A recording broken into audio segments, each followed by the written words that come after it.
Passo a palavra para a Jaqueline agora. Oi, pessoal, boa tarde. Espero que estejam todos bem. Para quem não tem tanto contato comigo, eu sou Jaqueline, sou PO do Jornada do Estudante.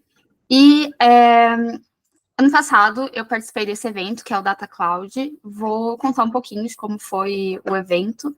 A ideia é falar um pouco sobre a estrutura, a agenda, e depois eu vou compartilhar um pouquinho das coisas que eu aprendi e das coisas que eu anotei por lá.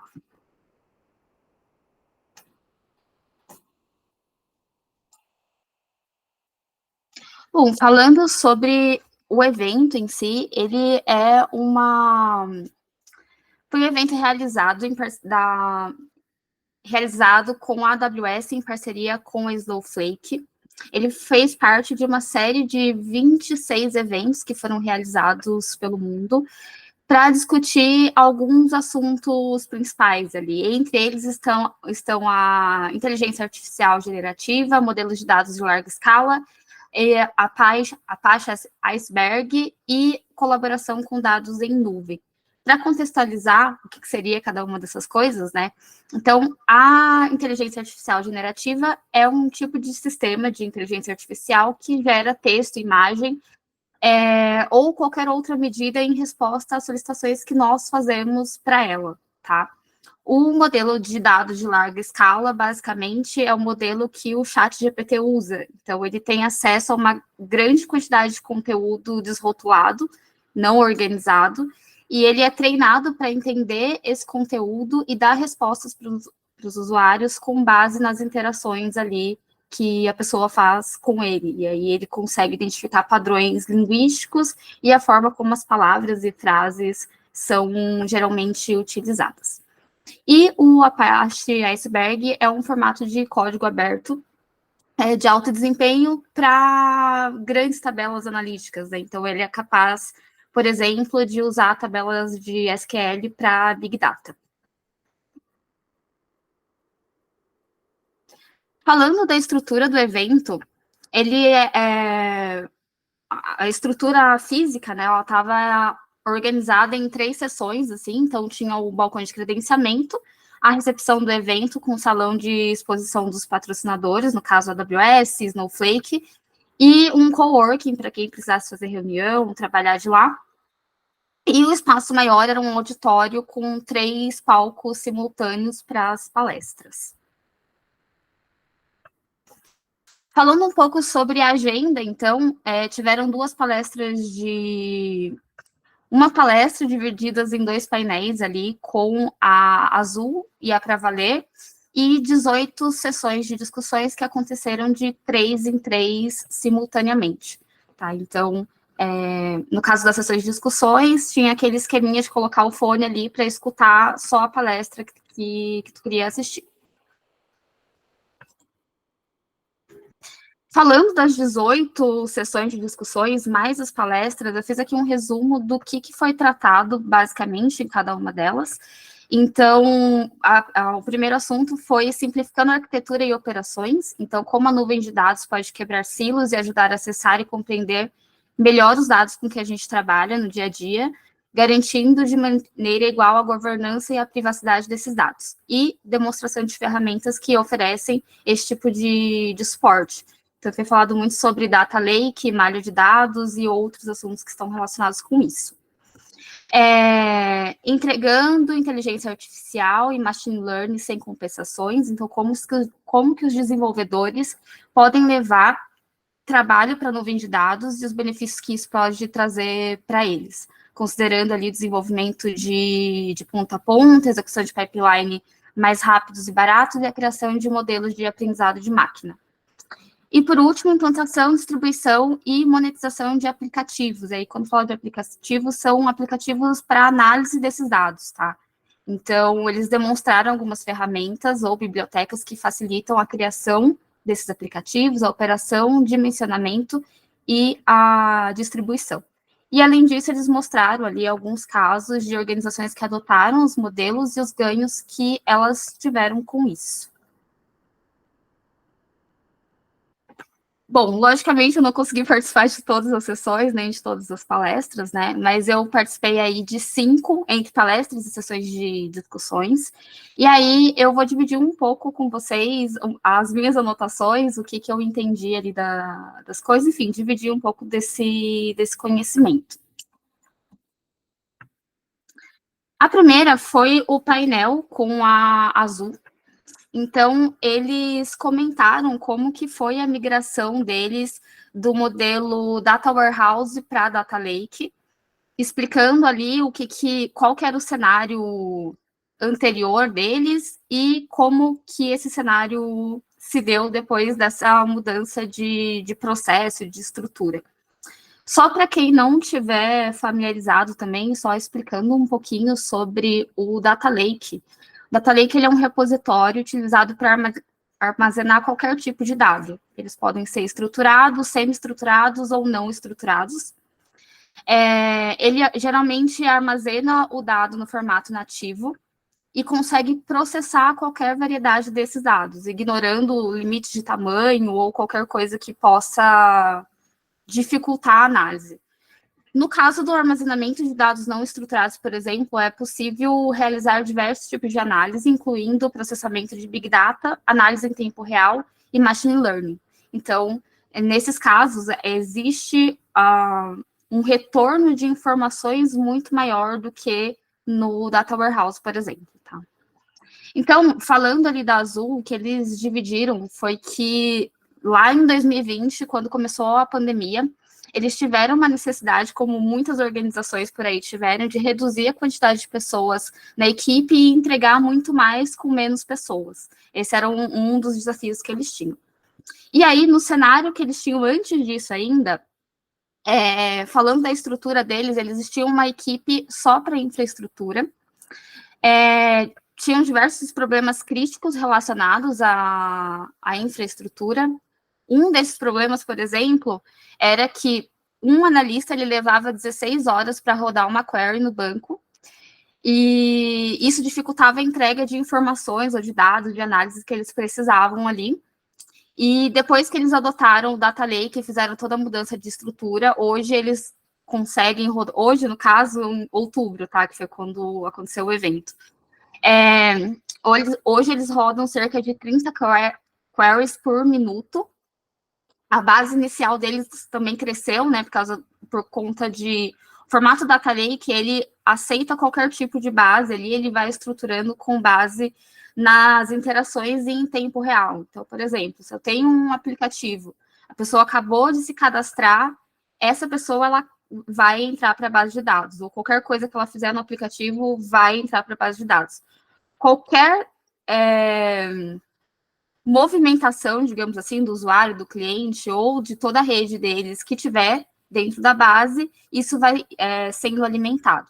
Então, até o momento, eles tinham uma base de cerca de 50 tera, e depois de um ano da adoção do Data Lake, essa base aumentou para 1 teta, e aí segue aumentando, segundo o que eles passaram lá.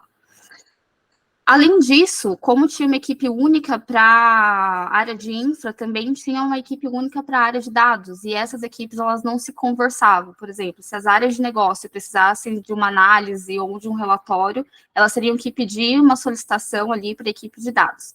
Então, eles descentralizaram isso, essa mudança fez com que eles pudessem descentralizar isso, e as equipes começassem a serem independentes e gerar informações com muito mais rapidez. Outro ponto que eles comentaram, que eles viviam apagando incêndio ali e passaram a usar o tempo que eles conseguiram, alcançaram com isso, para focar em inovações de forma efetiva, né? E aí um dos pontos que eles trataram ali seria o machine learning. O tempo de entrega deles de relatório, de análise, ou de qualquer entrega que eles precisassem fazer, foi reduzido de 3 meses para 1 semana, com a eliminação do silo de dados.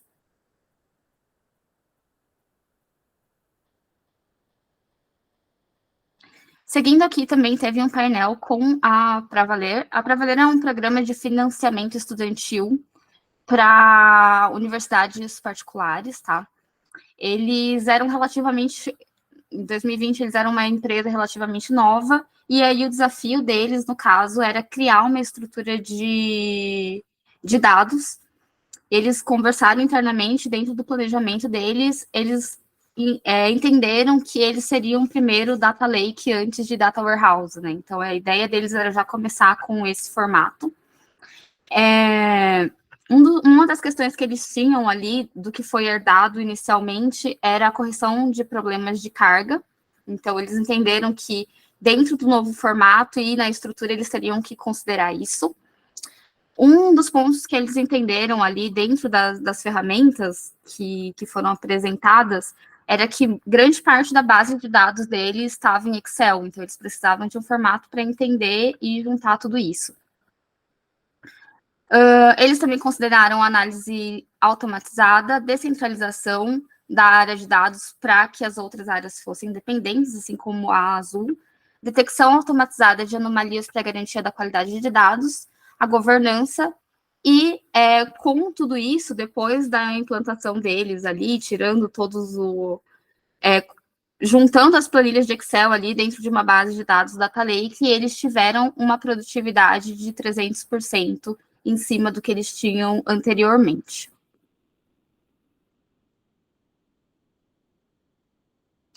Finalizando as palestras, agora indo nas sessões de discussão, que de certa forma é um modelo de palestra também. Uma das que eu participei foi sobre uma demonstração do Streamlit, que é uma ferramenta que trabalha com streaming de dados.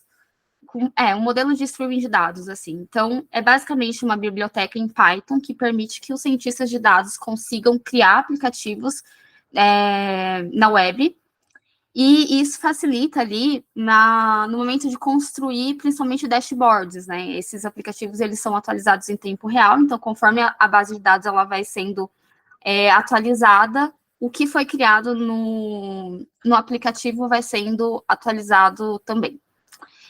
Esse modelo ele usa cache para recomputar os dados, e eu acho que é isso ali, é uma ferramenta que eles apresentaram e que eu achei bem interessante. Seguindo aqui, eu fiz uma pausa para a aplicação da Roda Ágil, né? Então, como eu comentei ali, tinha um coworking, um espacinho ali, e parei um pouquinho as palestras para seguir com a aplicação e dar uma respiradinha também de todos esses conteúdos para seguir. Bom, a próxima sessão de discussão é uma das que eu achei mais interessantes, assim, que eles dividiram ali uma ferramenta, se é uma ferramenta ou um conjunto de ferramentas que a Snowflake está trabalhando junto com a AWS, que considera compartilhamento de base de dados entre organizações, né? Então, se eu tenho uma base de dados, eu quero compartilhar ela inteira com uma outra organização, eles mostraram uma forma de fazer isso ali em nuvem, tá? Dentro disso, eles mostraram como funciona esse compartilhamento, quais seriam os cenários em que isso pode acontecer. Então, por exemplo, a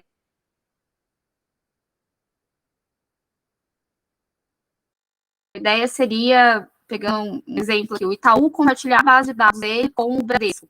E aí ele compartilha ali, seleciona quais as tabelas que ele quer compartilhar, qual é a estrutura que ele quer compartilhar e compartilha. Dentro disso, eles mostraram como que funciona a governança e privacidade desses dados nesses compartilhamentos, né? Então, existem bases de dados que são públicas, existem bases de dados que são privadas, então, como que isso funcionaria? Então, eles mostraram as configurações de camadas de segurança, explicaram ali usuários que não... Como que pessoas que não são usuários dessas ferramentas podem acessar essas bases de dados, criação de usuário e senha, enfim. Também comentaram ali sobre o compartilhamento multi-cloud, né? Então, se eu tenho uma base de dados que está hospedada na AWS, por exemplo, eu consigo compartilhar ela com a Azure ou com a IBM Cloud, enfim. Também mostraram ali, e aí um dos pontos que eles comentaram são sobre as Gov Clouds, como eles chamam. Então, é essa mesma funcionalidade, essa mesma junção de ferramentas mais para a base de dados do governo ou da educação, né? Então, eles comentaram também sobre um estudo de caso que eles tiveram, e como que isso pode ajudar, principalmente em tomada de decisões e novas análises. Então, dentro das GovClouds ali, uma das grandes diferenças que tem é uma estrutura para dados sensíveis e uma limitação em possibilidade de máscara de dados nesses compartilhamentos, tá? Nessa questão de compartilhar dados também, dentro dessa ferramenta, dessa estrutura, não existem cópias de base, né? Então, quando uma base é compartilhada de uma organização para outra, e essa segunda organização consegue gerar novos dados em cima da base que ela recebeu, essa base, esses novos dados vão ser incrementados na base original, mas a base original ela não cria uma nova cópia. Então, é como se existissem históricos, mas não cópias. Então, sempre vai ser uma única base. Bom, essas bases, como eu falei, né, elas são atualizadas em tempo real, então ela só vai crescendo conforme os compartilhamentos, e aí, considerando compartilhamentos de forma estratégica. É possível criar lá os aplicativos também para analisar esses dados em tempo real e trazer novas informações, e com isso gerar novos dados também. E aí, a ideia é que essa rede de dados ela vá crescendo. Sobre esse compartilhamento, uma coisa que eu achei bem legal, assim, é que o compartilhamento ele funciona como se você estivesse compartilhando uma planilha do Google, por exemplo. Você seleciona ali para qual endereço ou para qual cloud você quer mandar isso, né? E aí, se tiver, claro, as restrições de segurança, você seleciona quais são as restrições. O outro lado precisa aceitar algumas coisas também, mas a forma de compartilhar essas bases, por mais gigantes que elas sejam, é muito fácil.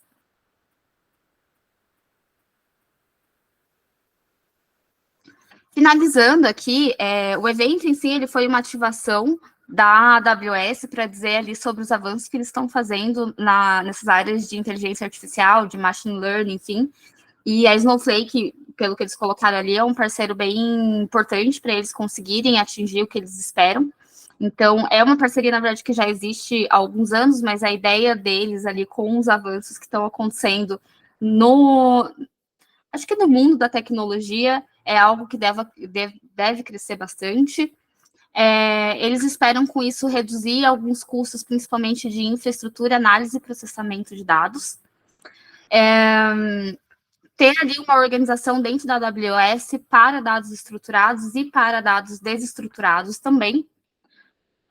Trazer a possibilidade de organizar melhor as informações de como, quando e para quem usar esses dados. Então, como eu falei, são muitos dados, né? E quando a gente fala de data lake, a tendência é que sejam cada vez mais dados, que a gente não consegue nem imaginar a quantidade. Então, um dos desafios deles é conseguir organizar isso. Trabalhar com inteligência artificial generativa, considerando a LGPD, né? Então, como capturar e gerenciar esses dados ali dentro das ferramentas da AWS que já existe. E aí eles também demonstraram algumas novidades em aplicações deles. Bom, no final eu ganhei uma eco bag, comida de graça, que mas foi isso, foi um evento bem legal. E era isso que eu tinha para compartilhar, pessoal. Agora eu abro para dúvidas, comentários, enfim, fiquem à vontade.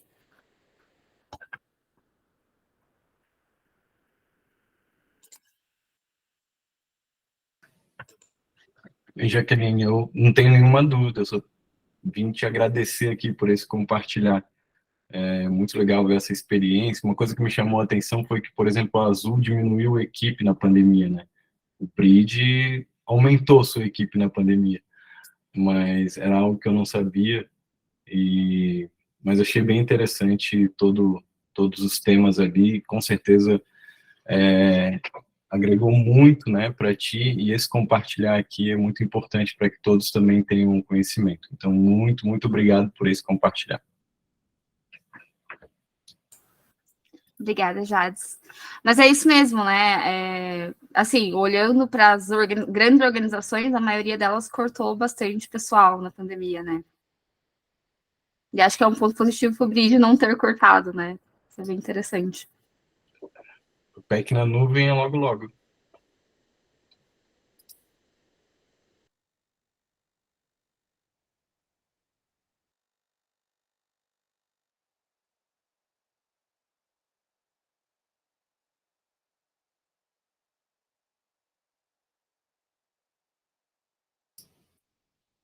Ninguém tem pergunta aí ou comentário?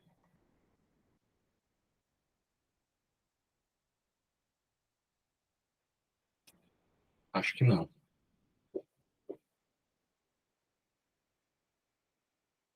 O pessoal está agradecendo aí. Eu agradeço, pessoal, por ter escutado. Espero que tenham conseguido adquirir esse conhecimento, assim, comigo, né? Só para trazer, assim, eu acho que esses eventos, eles são bem interessantes. Às vezes são ativações publicitárias, enfim, para vender ferramenta e tal. Mas eu acho que a gente sempre tem o que trazer disso, né? Então é isso, pessoal. Isso mesmo. Então tá bom, obrigado, parabéns pelo compartilhar. Boa sexta aí para vocês.